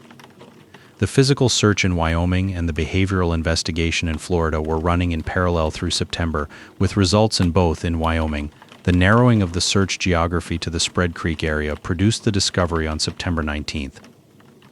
In Florida, the search at Carlton Reserve was producing nothing, because the terrain was against the searchers in ways that Brian, who knew it well, had presumably counted on. The Carlton Reserve in the wet season is genuinely difficult terrain. It floods extensively. The cypress swamps that make up large sections of the interior hold standing water from June through October. Ground teams walking through the reserve were, in the worst sections, moving through water to their knees. The canopy is thick enough that aerial surveillance cannot see the ground in most areas. The reserve has limited road access, and the foot trails that provide interior access flood with everything else. Brian Laundrie had the preparation and the knowledge to navigate this terrain. The searchers had maps and determination, and the disadvantage of not having spent years hiking the reserve. The decision to enter the reserve at all was Brian's. He had chosen it. He had driven his Mustang to the trailhead parking lot and left it there, which is either a way of marking where he entered or a deliberate choice to ensure the car would be found and the reserve identified as his destination. His parents had reported him missing on September 17th, saying they last saw him on September 14th when he left for the reserve. Investigators could not fully verify this account against other evidence. The rains diminished in October. The water levels in the reserve began to drop. On October 20th, search teams working in a section of the reserve that had been underwater during earlier efforts found the backpack, the notebook in its sealed plastic bag, the revolver, and the remains. The remains were in an area that had been flooded and had recently become accessible as the water receded. The FBI's examination of the notebook took months.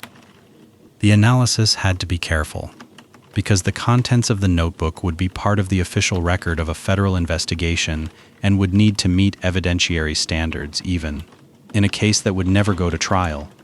The final announcement on January 21, 2022 was precise in its language. The notebook contained written statements by Brian Laundrie claiming responsibility for Gabby Petito's death. No other individuals were identified as directly involved. The investigation was complete. The FBI's Denver field office opened its investigation on September 12th.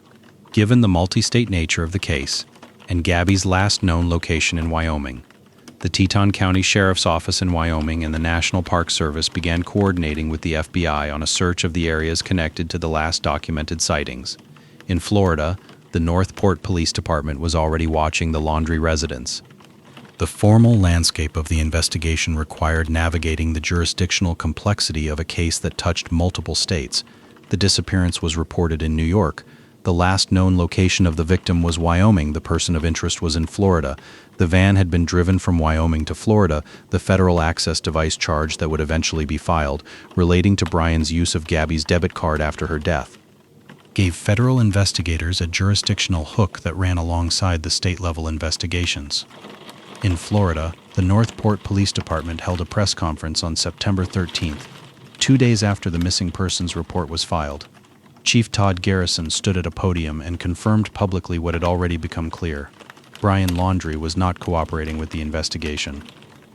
He was in his parents' house, represented by an attorney, and he was not speaking to law enforcement. Chief Garrison asked him publicly to come forward.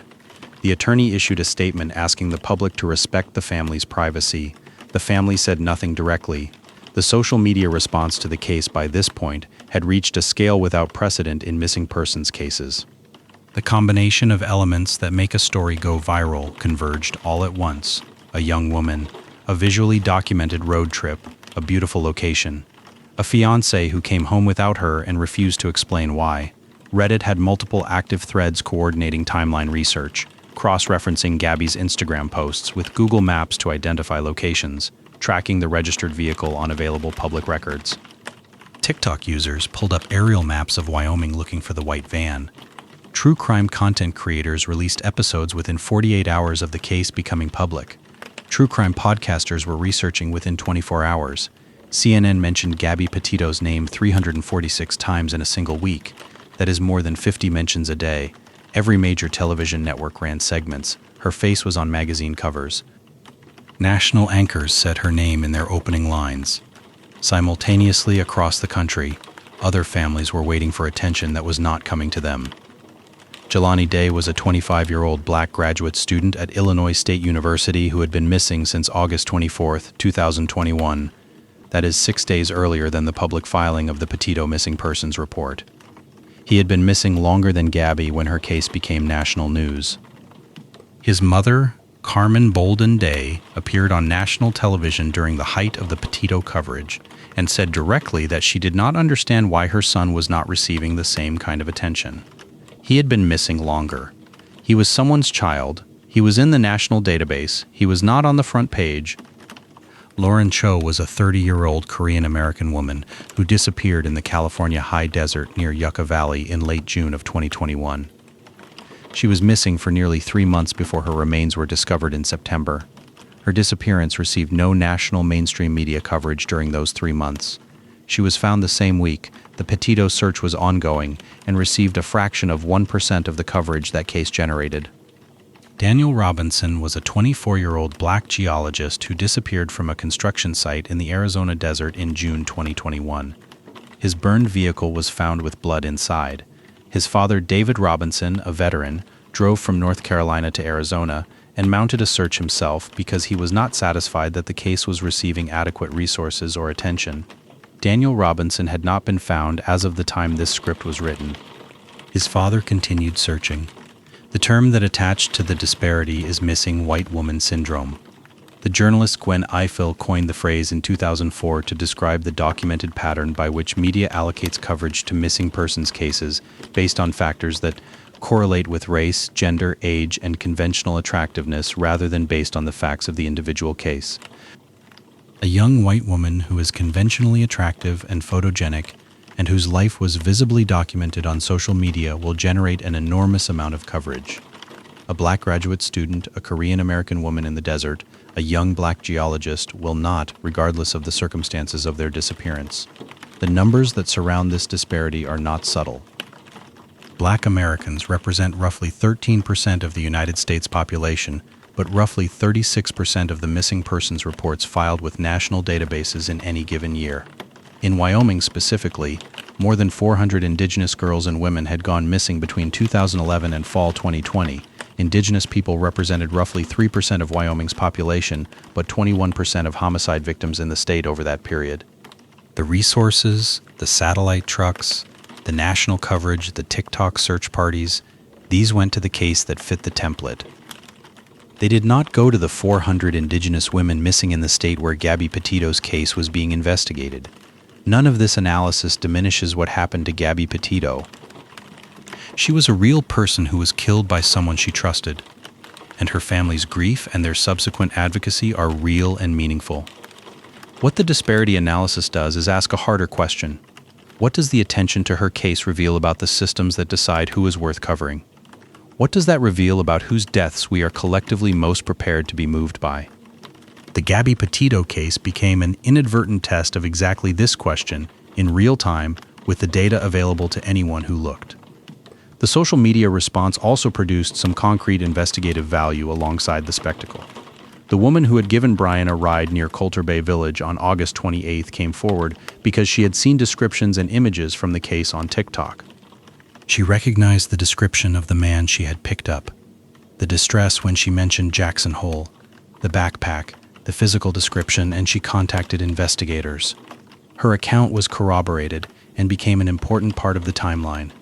The family with the dashcam footage came forward because they recognized the vehicle description from news coverage. Their footage placing the white van at Spread Creek on the evening of August 27th was one of the most important pieces of evidence in narrowing the search geography. Without the public attention, both of those witnesses might not have come forward as quickly. The social media intensity, whatever else it was, created the conditions for those two pieces of evidence to surface. The physical search in Wyoming was coordinated across multiple agencies. Helicopters flew the backcountry. Ground teams walked through the dispersed camping areas. The last documented Instagram posts and the geographic information embedded in Gabby's camera files helped focus the search area. On September 19th, 8 days after the missing persons report was filed, a member of a ground search team found human remains at the Spread Creek dispersed camping area in an area of open vegetation near the road. The remains were consistent with the physical description of Gabby Petito. Teton County Coroner Dr. Brent Blue held a press conference and confirmed the identification. Manner of death, homicide. He said the body had been outdoors in the wilderness for approximately 3 to 4 weeks. He did not detail the condition of the remains, citing Wyoming state law. Joseph Petito and Nichole Schmidt were notified before the press conference began. The search at Carlton Reserve in Northport was ongoing through September without significant findings. The wet season had flooded large sections of the interior, and the terrain worked against the searchers in nearly every way.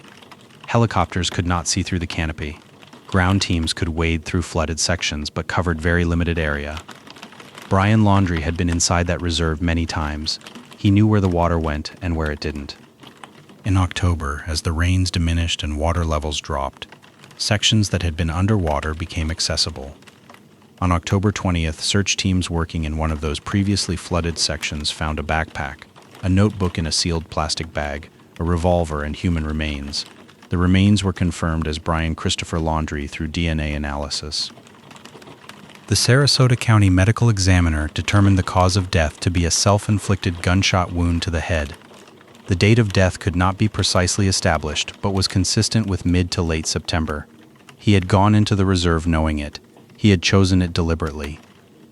He had placed the notebook in a plastic bag to protect it from the water, which means he had thought about what would survive and what wouldn't. He had made choices to ensure the notebook was among the things that survived. The FBI spent the months between October 21st and January 21st examining the notebook and completing the investigation. On January 21st, 2022, they released their final update. The notebook contained written statements by Brian Laundrie admitting responsibility for Gabby Petito's death. No other individuals were identified as directly involved. The investigation was closed. The investigation had run for 132 days from the filing of the missing persons report to the FBI's closing statement. In that time, it had deployed resources from multiple federal agencies, the FBI, the National Park Service, and multiple state and local agencies. It had generated more press coverage than most federal investigations receive in years. It had produced a complete answer to the primary question, which is who killed Gabby Petito and where, and it had closed without a trial because the person responsible was dead. The completeness of the answer and the incompleteness of the accountability exist in an uncomfortable tension. The investigation worked. The evidence was gathered. The truth was established. And none of that produced a trial, a verdict, a sentence, or any formal reckoning in the only arena where those things happen. There is a version of this outcome that feels like justice, and a version that does not. The question of which version is closer to accurate depends partly on what you think justice is supposed to accomplish. There was no arrest. There was no trial. There was no day in a courtroom where the evidence was laid out and cross-examined before a jury. A verdict was read and a sentence imposed, and the families sat in rows on opposite sides of the room listening to something official happen. Brian Laundrie died before the state could charge him with murder, and the criminal justice system does not extend its procedures to the dead. The record was complete, the accountability was not. What remained was the civil record. The civil record in this case is unusually detailed and unusually important because it is the only formal legal record that exists. There was no criminal trial. There is no transcript of a prosecution. There is no judge's sentencing remarks, no jury verdict, no conviction that places this case in the criminal record of the state. The civil record, the wrongful death judgment, and the emotional distress lawsuit and the police accountability case is all that the formal legal system produced. It is incomplete relative to what the circumstances warranted, and it is more than nothing. The wrongful death judgment requires understanding what that proceeding actually is. It is not a criminal conviction. It does not carry the same social or legal weight as a guilty verdict in a murder trial. It cannot impose incarceration or supervised release or any of the other consequences that flow from criminal conviction. What it does is establish in the formal record of a civil court that the preponderance of evidence supports a finding that one party was responsible for the wrongful death of another. In this case, the evidence was not in dispute. The The FBI had closed its investigation with a finding of responsibility. The notebook confirmed the death. The coroner had ruled homicide. The civil court hearing the wrongful death action was, in effect, translating an established fact into a legal finding rather than adjudicating a disputed claim. The $3 million figure is worth examining as a number. Wrongful death damages in civil cases are calculated based on several factors: the economic impact of the death on survivors, the loss of future earnings, the loss of companionship and consortium, and in cases involving intentional acts, punitive damages. Gabby Petito was 22 years old, had not yet established a professional career, and the Nomadic Static Channel was a new project without a revenue history. The traditional actuarial calculations that anchor wrongful death awards to demonstrated future earning potential would not produce a large number in her case. The $3 million figure likely reflects punitive and non-economic damages more than economic damages. It also reflects the fact that both parties understood the judgment would not be collectible in full, so the precise dollar figure was less significant than the finding itself. The finding matters, it is in the record. It says what happened. The emotional distress lawsuit against the Laundrie family and their attorney is more legally novel and more contested. Intentional infliction of emotional distress is a recognized tort in American law. But it has a high bar.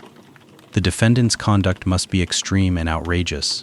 It must have been directed at or foreseeably affecting the plaintiff, and it must have caused severe emotional distress. The argument in this case was that the Laundrie family's 12-day silence, during a period when they had reason to know Gabby was dead and her parents were still hoping she was alive, met these criteria. The counter-argument was that the Laundries had a constitutional right to remain silent through their attorney, that the exercise of that right, even in these circumstances, could not be converted into tortious conduct without implicating serious constitutional concerns. This is a real tension in the law, and the sealed settlement suggests both sides saw enough uncertainty in the outcome to prefer a negotiated resolution over a judicial one. What the sealed settlement means in practice is that we will never know whether a court would have found the Laundrie family liable for those 12 days. The question of whether a family that knows a woman is dead has a legal obligation to tell her parents, at least in circumstances like these, remains technically unanswered. The settlement resolved this case without establishing a precedent. Other cases will have to find their own answers. Gabby Petito's estate filed a wrongful death lawsuit against Brian Laundrie's estate. A wrongful death action is a civil proceeding that allows the survivors of a person killed through another's wrongful act to seek financial compensation. It does not require a prior criminal conviction. It operates on the preponderance of the evidence standard, meaning it requires only that it be more likely than not that the defendant was responsible for the death.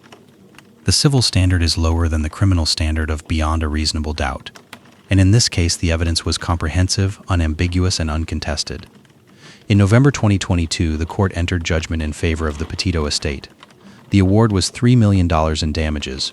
Brian Laundrie had no significant assets. His estate held little of monetary value.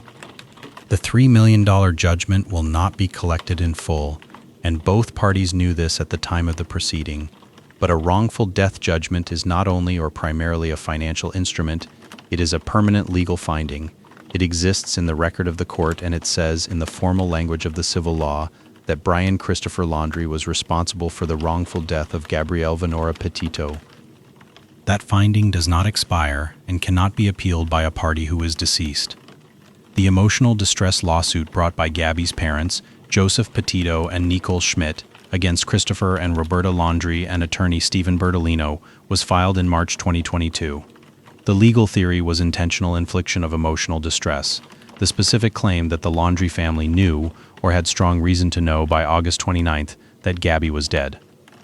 That by choosing to remain silent through September 10th, they deliberately prolonged the period during which Gabby's parents believed their daughter might still be alive and might still come home.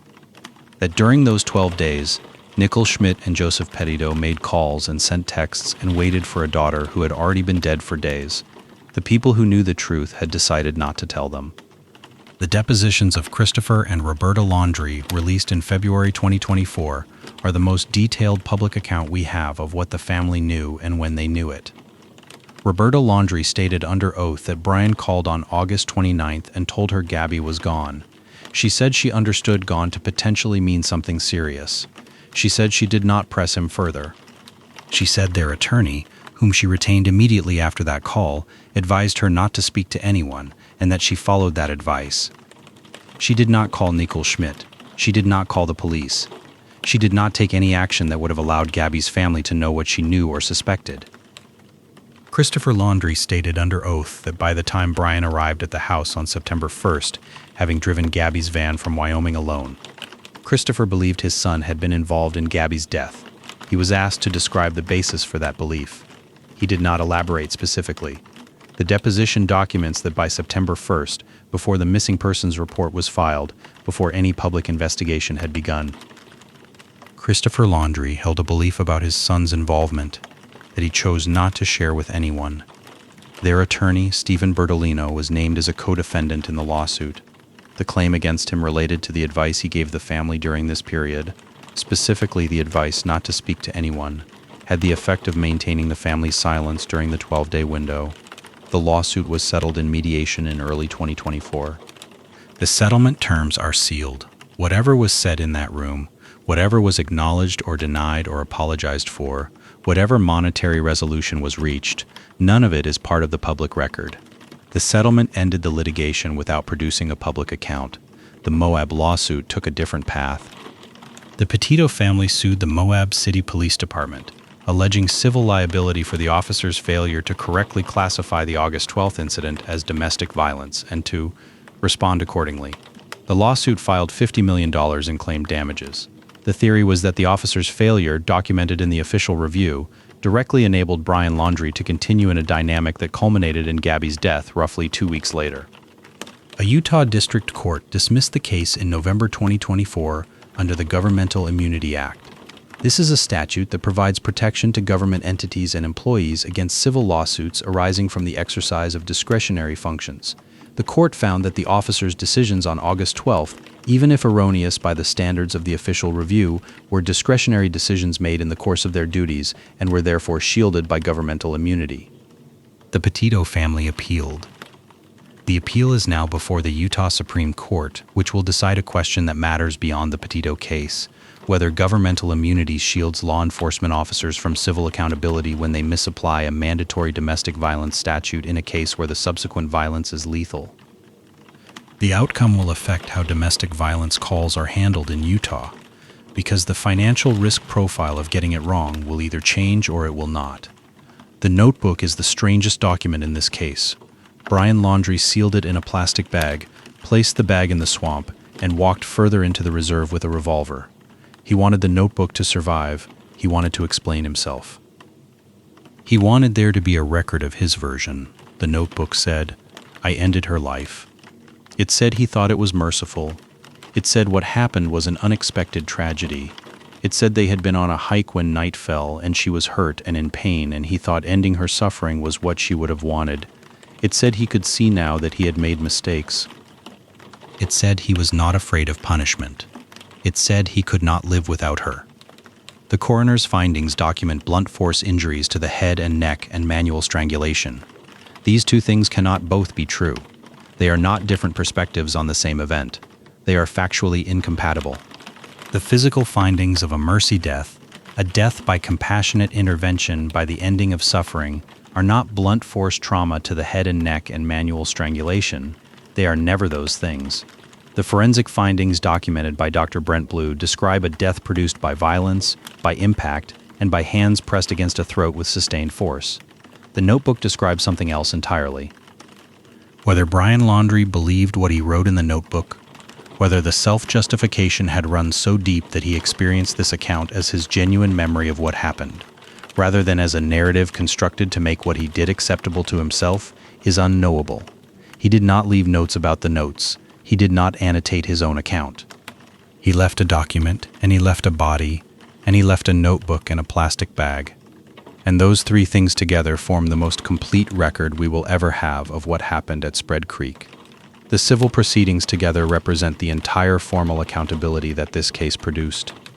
A wrongful death judgment in the permanent legal record, a sealed settlement whose terms are unknown, a police accountability lawsuit whose outcome will be determined by a state Supreme Court. These are real things.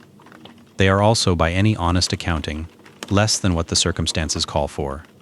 There is no courtroom where what happened at Spread Creek was argued in open air, with evidence contested and a verdict reached by people trying to be fair. That courtroom does not exist and cannot now exist. What exists instead is this partial record, and the foundation, and the lawsuit before the Supreme Court, and the sealed settlement. The notebooks and autopsy reports filed in county offices in Wyoming and Florida, and the text, always the text. No service in Yosemite sent from a dead woman's phone to her mother, 3 words chosen because they were exactly enough to hold off the world for 12 more days. In the years since the case closed, the people it left behind have continued forward in the ways that people continue forward after something irreparable happens, not by recovering exactly, not by returning to the selves they were before, but by deciding what to do with what they are carrying. Joseph Petito and Nichole Schmidt founded the Gabby Petito Foundation in the weeks after their daughter's death. The organization works in 2 connected areas: support for families of missing persons who do not receive mainstream media attention, advocacy around domestic violence prevention and law enforcement response. The first area was a direct response to what they watched happen during the search for Gabby, the extraordinary flood of resources, attention, public engagement that came to their case because it fit the template for media coverage, while other families who had been waiting years received nothing comparable. The foundation has provided funding for private searches in cases that lack the resources to mount them. It has connected families with experienced investigators and advocacy organizations. It has pushed at the legislative level for changes to how missing persons cases are classified, tracked, and assigned resources across jurisdictions. In the years since its founding, the foundation has expanded its relationships with other organizations working on missing persons issues, particularly those focused on Indigenous missing and murdered women and girls. The foundation is explicitly committed to a principle different from the one that governed media coverage of the case that created it, that every missing person is someone's person. That the accident of who they are does not determine the quality of the response they deserve. The second area, domestic violence advocacy, uses the Moab bodycam footage as an educational resource. This is a deliberate choice made because the footage is specific, documented, widely available, and shows in real time what a coercive control dynamic looks like during a law enforcement contact. It shows Gabby's self-blame. It shows Brian's calm presentation. It shows the officers making the decision they made. It shows the gap between what the evidence was presenting and the conclusion that was drawn. Domestic violence organizations and law enforcement training programs have used it to illustrate concepts that are otherwise abstract, to show what victim behavior looks like in an abusive dynamic, to explain why the person who is crying is not necessarily the person who is out of control, to make visible the specific mechanism by which coercive control dynamics can appear inverted to responding officers who lack training in them.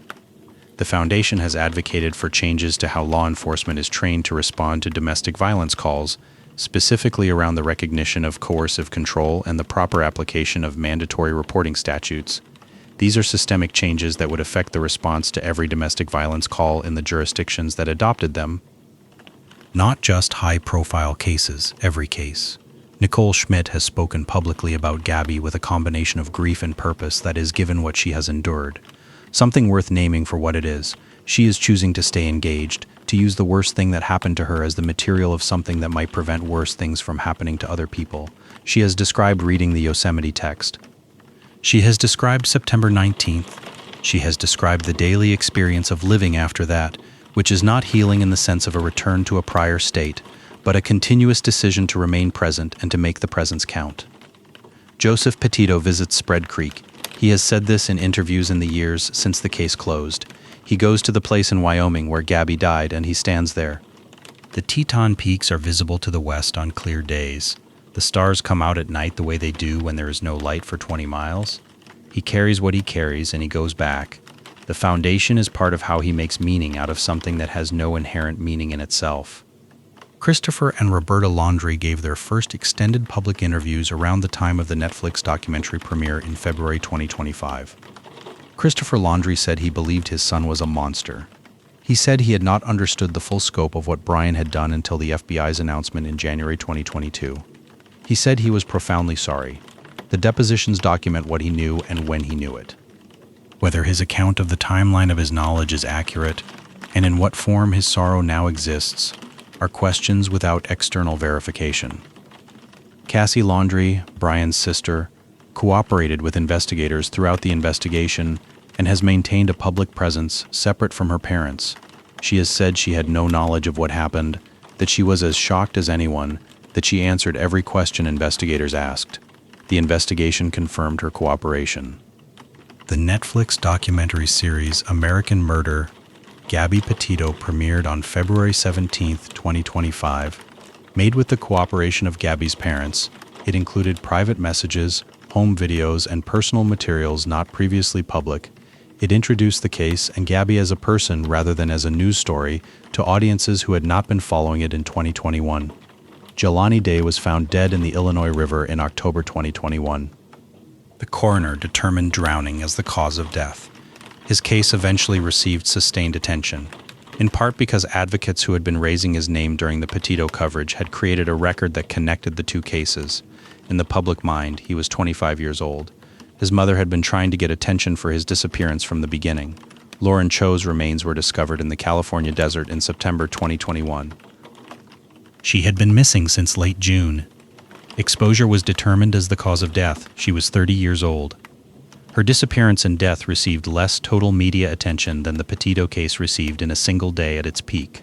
The Gabby Petito Foundation has advocated specifically for changes to the National Missing and Unidentified Persons System, the federal database maintained by the Department of Justice for missing persons and unidentified remains. The system, known as NAMUS, is a valuable resource, but has historically been underutilized by local law enforcement agencies in some jurisdictions and underfunded relative to its potential. The Foundation has pushed for mandatory reporting requirements that would require law enforcement agencies to enter cases into NAMUS within specified timeframes, improving the completeness of the national picture. The Foundation has also worked on the specific issue of cross-jurisdictional cases.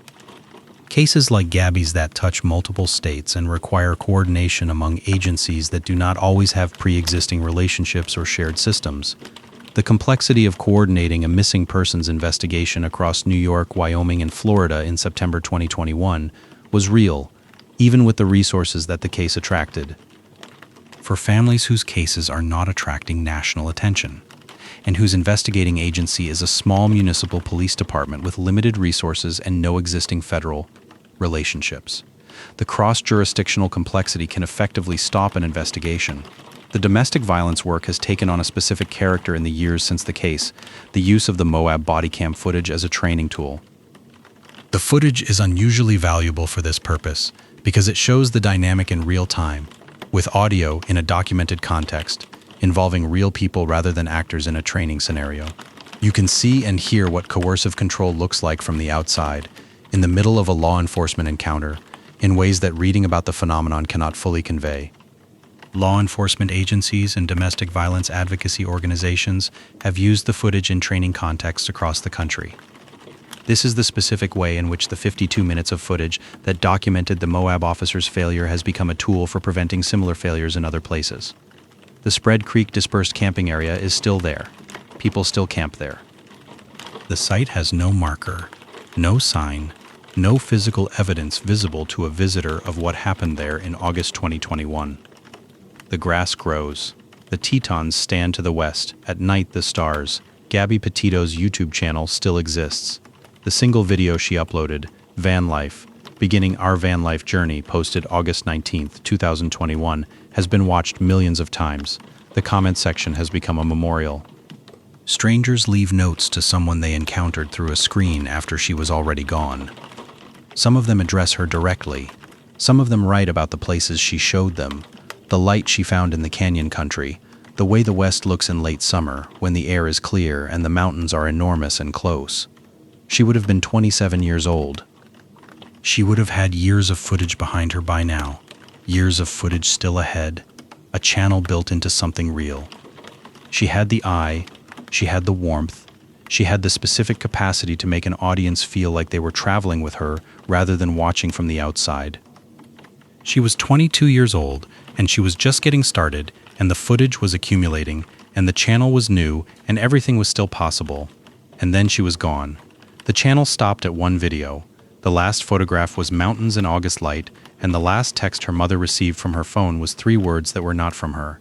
There is a kind of story that ends in a courtroom, where what happened is argued in open air before witnesses, with evidence presented and contested and ultimately weighed by 12 people trying to be fair. Where someone stands and a verdict is read and the thing that was done has been formally reckoned with in a room designed for exactly that purpose, where the families sit in rows on opposite sides and hear something official happen. This is not that kind of story. Brian Laundrie died in a Florida swamp with a self-inflicted gunshot wound to the head and a notebook in a plastic bag that said he loved her and that what he did was mercy and that he could not live without her. The FBI closed the investigation in January 2022. There is no trial. There will not be one. What there is instead is this: a coroner's report that says blunt force injuries and manual strangulation and homicide, which cannot be reconciled with the notebook. A wrongful death judgment for $3 million that will not be collected in full. A foundation doing what foundations can do. A lawsuit before a state Supreme Court asking a question about police accountability that will matter for other cases whether or not anyone connects those future cases to Gabby. A settlement whose terms are sealed. And a text. No service in Yosemite. 3 words sent from a dead woman's phone to her mother on August 30th, 2021, typed somewhere on the 2,000-mile drive between Wyoming and Florida, from a phone that belonged to Gabby Petito, by the hands of the person who had killed her. 3 words chosen because they were believable, because they matched the ordinary experience of traveling in places with unreliable cell signal. They would be enough for the moment, and the moment was all that was needed. A few more days, 12 more days as it turned out. He knew enough about Nichole Schmidt's relationship with her daughter to know what would land without raising questions. He had been at that table. He had been inside that family. He used what he knew to buy himself 12 days while Gabby's mother went on with her life, thinking her daughter was fine. Nichole Schmidt read the text. She put her phone in her pocket. She did not worry. She went about her day. She did not know that by the time she read those 3 words, her daughter had been in the wilderness at Spread Creek for 3 days. She did not know that the last thing sent from Gabby's phone was not from Gabby. This is the detail that the story keeps returning to. The text is the choice made after, the deliberate decision to impersonate a dead woman to her own mother.